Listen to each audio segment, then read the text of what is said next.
Soalnya nge-DM ya, nggak ada balasan. Ya udah saya nyerang IJ Kopindoh Berjemaah sama IJ itu. Di IG itu dan sekarang sudah dihapus. Nah itu yang belum kami tahu kalau memang udah dihapus. Sebetulnya kita pun butuh dana itu untuk membangun ini ya Pak ya. Kita belum masuk. Artinya yang hapus diri jelas-jelas Yusuf Mansur gitu. Betapa pecundangnya orang ini sampai kemudian komentar orang dihapus gitu.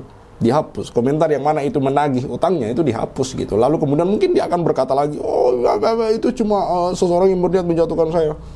Bullshit.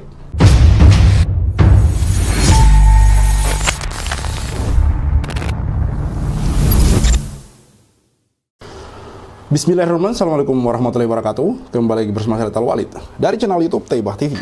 Yusuf Mansur takut ditagih investor patungan usaha. Bos warung stik ini hapus komen IG. Sudah seperti yang sering saya katakan teman-teman, bahwa Yusuf Mansur ini sudah terlihat dengan jelas tidak mau bertanggung jawab, tidak mau membayar utangnya, tidak mau menemui para korban, tidak punya itikat baik untuk menyelesaikan masalah ini secara baik-baik. Padahal ini menyangkut hak orang teman-teman. Jadi kalau masih ada yang berkomentar bahwa kami membuat konten untuk kemudian menjatuhkan Yusuf Mansur, itu sangat jauh teman-teman. Tidak mungkin kami maksudnya buat apa coba? Apa keuntungannya buat kami untuk menjatuhkan Yusuf Mansur selain daripada usaha kami untuk membantu para korban agar kemudian hak-hak mereka diselesaikan teman-teman.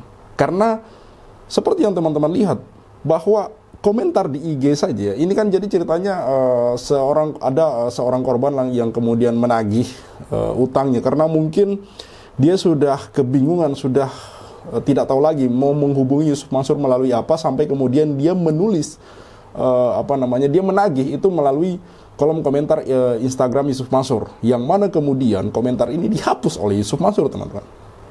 Dihapus oleh Yusuf Mansur. Artinya apa teman-teman? Orang ini tidak mau bertanggung jawab, orang ini tidak mau membayar utangnya teman-teman. Jadi omong kosong yang dikatakan oleh Yusuf Mansur ini sudah terbukti bahwa itu hanyalah bualan semata gitu. Hanyalah sekedar ya itu omong kosong teman-teman. Karena ya seperti pecundang teman-teman. Seperti pecundang gitu. Yusuf Mansur ini seperti pecundang gitu, di mana dia ini sebenarnya punya duit. Ya jelas lah, dia ini kan pernah mengatakan dia bergabung di warung steak and steak, artinya kan dia punya omset dari sana, dia punya penghasilan dari warung steak and steak, tapi tidak mau membayar utangnya, tidak mau menyelesaikan masalahnya gitu, masalah utang piutangnya gitu, masalah investasinya yang mangkrak gitu. Bahkan saking pengecutnya Yusuf Mansur ini, dia menghapus komentar orang di akunnya teman-teman. Dia tidak ingin terlihat buruk teman-teman, dia tidak ingin bertanggung jawab gitu. Saya katakan bahwa memang Yusuf Mansur ini seorang pecundang teman-teman. Mari kita simak video dari Pak Darso Arif mengenai komentar di IG yang dihapus oleh Yusuf Mansur teman-teman. Di mana komentar tersebut adalah seseorang yang mungkin sudah jengah, mungkin sudah mentok sampai kemudian menagih Yusuf Mansur di kolom komentar Instagram dari Yusuf Mansur. Dan saya harap kepada korban-korban lain yang berkeberatan, yang ingin kemudian haknya dikembalikan oleh Yusuf Mansur, kejar teman-teman, tagih orang ini gitu. Di semua sosmednya, bahkan di kolom komentar, penuhi kolom komentar, tagih uang Anda teman-teman. Itu hak Anda, harus Anda perjuangkan gitu. Bismillahirrahmanirrahim. Assalamualaikum warahmatullahi wabarakatuh. Dengan Darso Arif Bakuama di sini di Thaibah TV hari Selasa tanggal 22 Juli 2025. Dalam dua video terdahulu sudah saya kabarkan di sini, Pak Joko selama 20 tahun terakhir meminta piutangnya kepada Yusuf Mansur namun gagal. Juga seorang pimpinan perusahaan konstruksi di Bandung dalam 7 tahun terakhir selalu meminta piutangnya kepada Yusuf Mansur namun juga gagal. Kali ini saya mau sampaikan di sini Pak Agus Yulianto namanya, bersama istrinya yang tinggal di Serak selama lebih dari 10 tahun terakhir ini meminta kembali uangnya kepada Yusuf Mansur yang telah diinvestasikan, yang telah mereka investasikan lewat patungan patungan usaha milik Yusuf Mansur yang dibuatkan oleh Yusuf Mansur pada tahun 2013 yang lalu.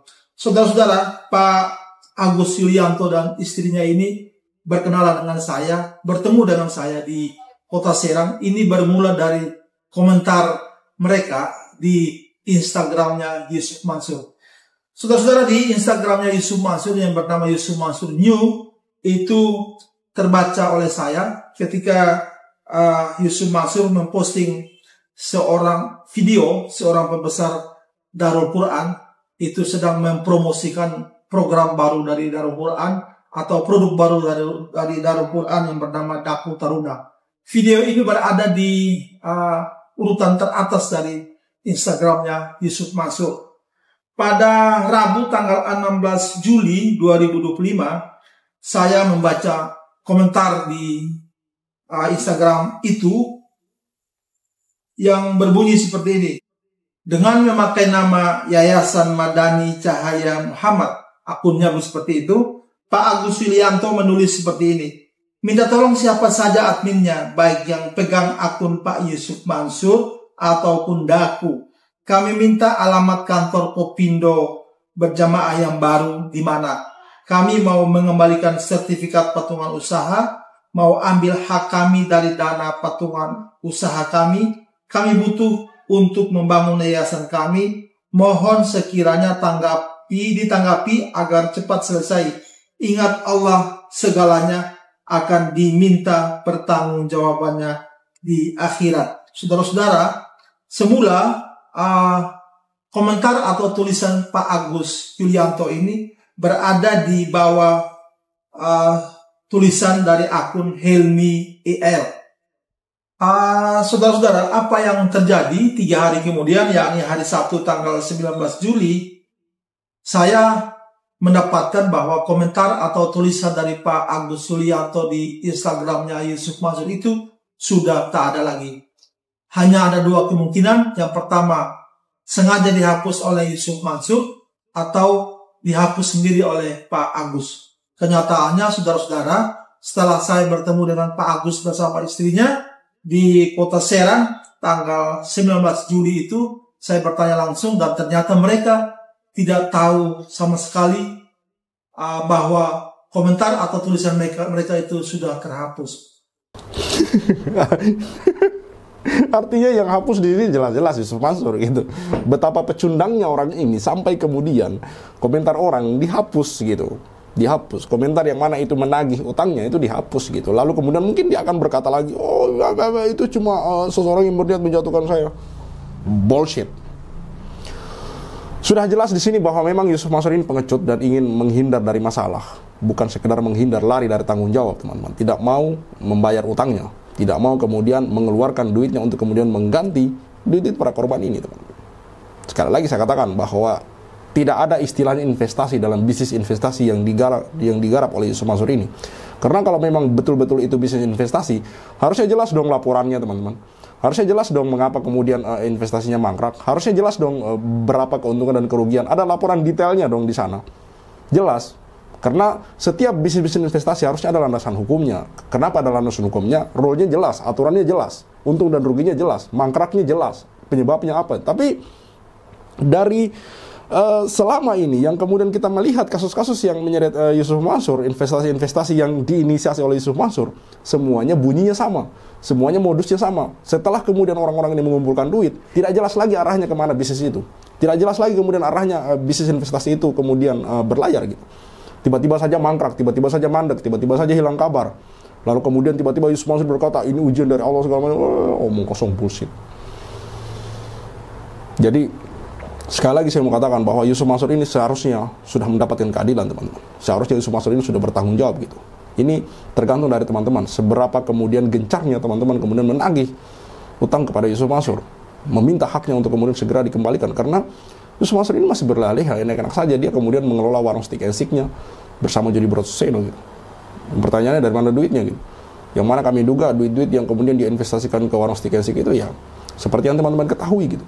Saya terperangah gitu ketika kemudian Yusuf Mansur ditanya oleh Hotman Paris, dari mana sumber awal kekayaan Anda gitu. Dia kebingungan menjawab gitu. Kebingungan menjawab, teman-teman. Itu kemudian menjadi patokan saya sampai hari ini. Orang ini, Yusuf Mansur ini tidak pernah bisa menjelaskan dari mana kemudian dia memperoleh uang modal awal sampai kemudian dia bisa kaya raya seperti hari ini gitu. Toh setahu saya dia bukan dari orang kaya gitu, keluarga konglomerat. Artinya kan dia tidak memiliki warisan yang begitu banyak sampai dia bisa kaya raya seperti hari ini gitu. Toh kita juga tidak pernah melihat Yusuf Mansur membangun bisnis yang besar gitu, yang membangun bisnis dari kecil sehingga kemudian dia bisa membesarkan sehingga kita bisa berpikir oh dia kaya dari sini. Enggak ada. Bisnis apa yang dibangun oleh Yusuf Mansur? Tidak ada. Toh semua bisnis investasi yang digarap olehnya, yang didirikan dia ini seperti misalkan PayTrend dan yang lain sebagainya mangkrak, berakhir dengan ketidakjelasan, berakhir dengan orang-orang yang kemudian merugi, teman-teman. Berarti sudah pasti tulisan itu dihapus oleh Yusuf Mansur sendiri. Saudara-saudara, dengan dua peristiwa ini maka ada beberapa hal yang perlu saya sampaikan. Yang pertama, masih saja ada orang yang menagih kembali uang investasi patungan usaha sejak yang sudah dikumpulkan oleh Yusuf Mansur sejak tahun 2013 yang lalu. Ini membuktikan bahwa apa yang pernah diakui oleh Yusuf Mansur bahwa dia telah mengembalikan uang investor patungan usaha sebanyak 2.000 orang itu memang bohong belaka. Yang kedua, dengan peristiwa ini berarti Yusuf Mansur itu sangat ketakutan sekali bila masih ada para investor patungan usaha yang keluar yang meminta kembali uang investasi mereka. Yang berikut yang mau saya sampaikan di sini, saya telah datang bertemu dengan Pak Agus Yulianto dan istrinya, melihat dengan sendiri lembaga pendidikan yang didirikan dan dikelola oleh Pak Agus Yulianto dan istrinya. Sebuah tempat pengajian anak-anak di sebuah perumahan. Bila ini dibandingkan dengan lembaga pendidikan Yusuf Mansur, maka sangat timpang sekali. Yusuf Mansur, Anda telah mengumpulkan uang dari begitu banyak masyarakat yang Anda sebutkan sedekah dan lain sebagainya untuk mengembangkan lembaga pendidikan yang Anda miliki. Dibanding dengan Pak Agus Yulianto dan istrinya, mereka hanya memiliki sebuah lembaga taman pendidikan Quran untuk anak-anak di lingkungan sebuah perumahan kecil. Mereka hanya meminta kembali uang investasi mereka yang telah Anda kumpulkan pada tahun 2013 yang lalu. Mereka hanya minta kembalikan uang mereka.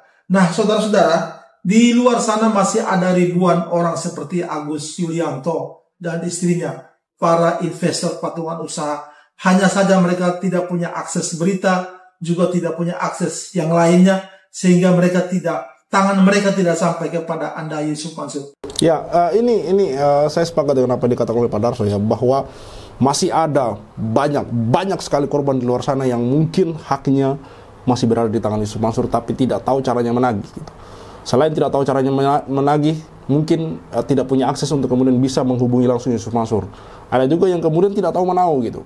Saya masih mengingat kasus Pak Soeharto gitu. Orang yang dulunya begitu percaya dengan Yusuf Mansur. Beliau ketika kami wawancara itu sampai menangis terisak, teman-teman. Bagaimana dia tidak menyangka betul gitu. Yusuf Mansur yang dia kagumi ternyata adalah sudah mengkhianati kepercayaan yang dia berikan gitu. Pak Soeharto berinvestasi di tahun 2012, antara tahun 2012 dan 2013 berinvestasi di Hotel City.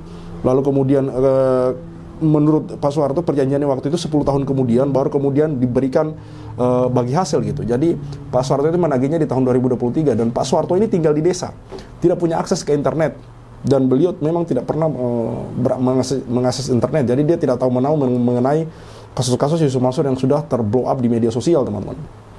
Dan begitu 2023 dia mendatangi kantor Hotel City ini, dia mendapatkan kekecewaan gitu. Dia tidak mendapatkan apa yang sudah dijanjikan 10 tahun yang lalu. Padahal duitnya sudah mengendap di sana selama 10 tahun, kurang lebih 10 tahun, teman-teman. Hingga akhirnya dia mencari di internet dan menemukan video-video dari Pak Darso Arif dan akhirnya dia menghubungi Pak Darso Arif. Lalu kita ketemu dan kemudian kita wawancarai. Artinya apa, teman-teman? Apa yang dikatakan oleh Pak Darso Arif bahwa masih ribuan korban di luar sana yang kemudian ada yang ingin menagih, ada yang kemudian memang sudah ikhlasan, tapi ingin menagih pun mau menagih kemana? Tahu Yusuf Mansur pun caranya mau menghubungi lewat mana? Bahkan mungkin masih banyak orang yang tidak tahu mengenai berita-berita ini gitu, karena mungkin jarang mengakses media sosial orang-orang tua ini. Jadi teman-teman, sekali lagi saya katakan bahwa Yusuf Mansur ini memang bagi saya sangat kejam sekali. Beliau sangat zalim sekali. Bagaimana tidak, dia mengkhianati orang-orang yang kemudian dulunya sangat mengagumi dia, sangat percaya kepada dia, sangat yakin bahwa Yusuf Mansur ini orang yang amanah. Tapi ternyata apa, teman-teman? Yusuf Mansur mengkhianati kepercayaan mereka. Dan berikut ini adalah video wawancara Pak Darso Arif dengan tadi yang dimaksud di awal video, orang ini yang kemudian menulis komentarnya di Instagram Yusuf Mansur, menagih Yusuf Mansur melalui kolom komentar di akun Instagram Yusuf Mansur. Namanya ya. Karena saya juga udah agak lupa kan. Iya. Jadi pertama kali lihat. Ya, jadi pertama kali lihat penawaran terkait patungan usaha tuh di istilah di media sosial kan. Iya. Bahwa ada patungan usaha yang galang oleh Ustadz Yusuf Mansur kan gitu. Dengan waktu itu masih berapa yang ada 2 juta kalau salah ya. Ya patungan usaha kan ada 2 juta, kok 2 juta gitu. Cuma kami ngambil yang 10 juta itu sertifikatnya 10 juta. Coklat sertifikatnya. Warnanya coklat. Iya kalau nggak salah coklat terus dapat juga nanti kan katanya nanti setelah transfer baru nanti kita kirim buku ada buku Yusuf Mansur sama itu sertifikat itu ya selembar itu. Iya. Itu. Nah, 10 juta ya? Iya, yang 10 juta waktu itu. Itu pun ya bukan uang kami sendiri gitu kan tadi sama orang tua juga tuh yang 10 juta itu gitu. Iya. Nah, selama itu tahun berapa? 2012. Selama tahun 2012 sampai sekarang itu ada upaya untuk cari tahu. Ada Pak, di tahun 2020 pas Covid saya nyari di Google itu kan ketemulah alamat Koperasi Kopindo Berjamaah itu. Terus kita ngemail ke situ suruh ngirim berkas lewat JNE atau pos. Terus kata suami saya janganlah Umi nanti takutnya hilang ini kan berkas berharga. Akhirnya saya nggak ngirim Pak. Betul. Cuman karena kita mungkin sibuk ngolah di sini, suami juga kerja, terus juga ngurus orang tua sakit waktu itu ya. Nggak pernah ke Tangerang kitanya, nggak pernah mencari tahu itu lagi. Alhamdulillah karena dihitung dari 2012 ke 2020 baru 8 tahun, belum ada 10 tahun karena kan persyaratan 10 tahun dicairkan. Oh, itu kan 10 tahun karena 10 tahun baru kan berjalan hitung-hitungannya. Tidak harusnya tahun 2022 kemarin. Iya, setelah 2022 kita ngemail lagi, nggak ada balasan lagi sampai sekarang. Gitu. Baru Ibu beberapa hari yang lalu. Baru bulan yang lalu lah. Kami 2 bulan lalu. Iya, kami ngecek karena penasaran takutnya dikirim kan misalkan gitu kan suruh ngirim ke alamat itu kan gitu. Takutnya nanti dikirim malah kemana-mana nih kan surat kan gitu hilang lah gitu. Karena berkas penting kan gitu. Makanya kami cek ke sana ternyata pas di sana sudah berubah jadi tempat usaha lain lah gitu kan travel ya. Jadi haji. Iya. Di kantor yang dialamatkan Ciledug itu ya. Iya. Situ udah nggak ada, makanya nanya ke satpam juga udah lama, udah tutup 2 tahun yang lalu. Apanya itu tuh? Kantornya dulu sempat ada di situ Pak memang katanya, cuma udah tutup lama. Yang di mall itu kan belakang mall itu? Iya betul. Iya. Ciledug. Iya. Itu kan pusat toko-toko kan, toko-toko. Itu kan ada Darul Quran juga ya. Iya. Ada sekolah tinggi apa gitu kan? Iya. Betul. Setelah itu sudah nggak ada lagi. Nggak ada. Saya coba nyerang IG-nya aja lah. Saya beraniin diri. Awalnya nge-DM ya. Nggak ada balasan. Ya udah saya nyerang IG Kopindo Berjamaah sama IG itu. Di IG itu dan sekarang sudah dihapus. Nah itu yang belum kami tahu kalau memang udah dihapus. Sebetulnya kita pun butuh dana itu untuk membangun ini ya Pak ya. Kita belum masang pagar juga. Dapur juga masih berantakan. Beli meja anak-anak juga. Kasihan. Kita kan niatnya mah dakwah gitu ya. Yang jelas kita mau ikut di situ karena pertama kan karena kita percaya. Betul. Di sisi lain kan beliau ustadz yang dikenal di Nusantara lah. Jadi kami nggak ada berpikiran bahwa itu akan menjadi suatu masalah ke depannya. Nah ini yang saya tanya. Ini yang sering saya katakan teman-teman. Orang-orang ini percaya dengan Yusuf Mansur gitu. Tapi kenyataannya Yusuf Mansur mengkhianati mereka gitu. Mengkhianati kepercayaan yang sudah mereka berikan. Sehingga kemudian orang-orang ini pada akhirnya membenci Yusuf Mansur gitu. Yang saya takutkan adalah teman-teman orang-orang yang kemudian orang-orang awam gitu yang kemudian tidak paham Jadi begini. Yusuf Mansur ini kan masuk dan berpresentasi bahkan di masjid dia masuk gitu, presentasi bisnisnya gitu, termasuk Hotel City ini gitu. Lalu kemudian orang percaya kepada dia. Orang percaya Yusuf Mansur karena kenapa teman-teman? Orang percaya Yusuf Mansur bukan sebagai ahli bisnis.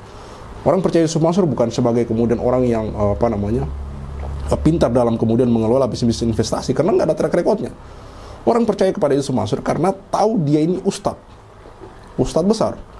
Besar dalam artian terkenal, teman-teman. Bukan ilmunya, kalau ilmunya saya masih sanksi gitu. Tapi besar di sini dalam artian terkenal, teman-teman. Karena sering lalu lalang di pertelevisian kita di waktu lalu gitu. Orang tahu Yusuf Mansur ini sebagai sosok yang agamis, teman-teman. Dan dia sering kemudian membawa ayat-ayat suci Al-Quran ke dalam presentasi bisnisnya gitu. Saya takutkan adalah ketika kemudian orang-orang ini karena sudah kecewa sama Yusuf Mansur, lalu kemudian tidak tahu menahu, mereka ini masih awam, lalu kemudian menyalahkan agamanya, menyalahkan Islamnya gitu. Menyalahkan Islamnya, bahkan yang ketakutan terbesar saya sampai kemudian mereka kemudian tidak percaya lagi dengan Islam gitu. Walaupun ini salah, tapi ini kita takutkan, teman-teman. Maksudnya jangan sampai ada orang-orang yang berpikir seperti ini gitu. Berpikir kemudian bahwa oh, ternyata Islam seperti ini, ternyata Islam mengajarkan seperti ini. Walaupun ini saya garis bawahi bahwa itu tidak benar, teman-teman. Di sini adalah oknumnya, orangnya yang salah, bukan agamanya. Islam tidak pernah mengajarkan hal-hal seperti ini gitu. Tidak pernah. Ini hanya ketakutan saya bahwa ada orang-orang yang kemudian tidak paham, lalu kemudian mencampur adukan masalah ini, lalu kemudian menyalah-nyalahkan agama gitu. Karena tahu Yusuf Mansur ini beragama Islam, tahu Yusuf Mansur ini membawa ayat-ayat suci Al-Quran dalam setiap presentasinya, tahu Yusuf Mansur ini selalu menyebut nama Allah dalam setiap presentasinya, lalu kemudian di ujung cerita ternyata dia berkhianat, sehingga kemudian saking kecewanya orang-orang ini sehingga kemudian mengatakan ternyata Islam seperti ini. Dan itu salah, teman-teman, itu keliru. Di sini yang salah, di sini yang keliru adalah Yusuf Mansur. Dia yang kemudian harus kita kejar untuk kemudian kita mintai pertanggungjawaban. Sampai hari ini saya masih terus menyuarakan untuk kemudian memboikot Yusuf Mansur, karena orang ini sampai hari ini tidak punya itikat baik untuk kemudian minimal menemui para korban. Korban menulis saja di kolom komentar itu dihapus sama dia. Apalagi karena orang ini memang pengecut dan tidak mau bertanggung jawab. Salam Walid, see you on the next videos. Maka 2010 ketika saya masuk pertama kali ke warung Steak and Shake, like video jangan di skip, share sampai kena strap, like biar kasusnya di up, komen sampai dia kena strap. Yusuf Mansur punya cerita, katanya punya jaku di mana-mana, nyatanya cuma numpang nama, emang dasar gak punya muka. Boykot Yusuf Mansur, bikin bisnis batu bara kau bangkrut, bikin aplikasi Paytm kau macet, bikin program umroh merdeka kau mampet, bikin program tabung tanah kau rungkat, bikin program Moyavidi kau katot, bikin bisnis hotel city ya bacot, bisnis mandek duitnya dicokot. Boykot Yusuf Mansur. Kalau cari tangga dipikir dulu, ngaku komisaris nyatanya halu. Kalau udah dongeng kayak orang nyabu, ngaku punya pesawat nyatanya malu. Boykot Yusuf Mansur. Maju caleg tapi nggak kepilih. Haha, orang udah pada tahu belangnya, ngakunya gabung di warung steak. Ya udah kita boykot sekalian biar steak. Boykot warung steak. Boykot warung steak. Boykot warung steak. Kok bisa bangun bisnis saat pandemi? Emang duitnya dari mana? Kalau bukan dari bisnis fiksi, ngajak umat kumpul dana cuma buat merana. Boykot warung steak. Joni kok cuma diam kayak bot? Apa sih ujuk bikin lu takut? Takut kebongkar, takut kecokot. Hahaha. Bikin bisnis batu bara kok bangkrut, bikin aplikasi Paytm kau macet, bikin program umroh merdeka kau mampet, bikin program tabung tanah kau rungkat, bikin program Moyavidi kau gatot, bikin bisnis hotel city ya bacot, semua baik duitnya dicokot. Boykot warung steak. kalau cerita nggak dipikir dulu, Ngaku komisaris grab nyatanya halu. Kalau udah dongeng kayak orang nyabu, ngaku punya pesawat nyatanya malu.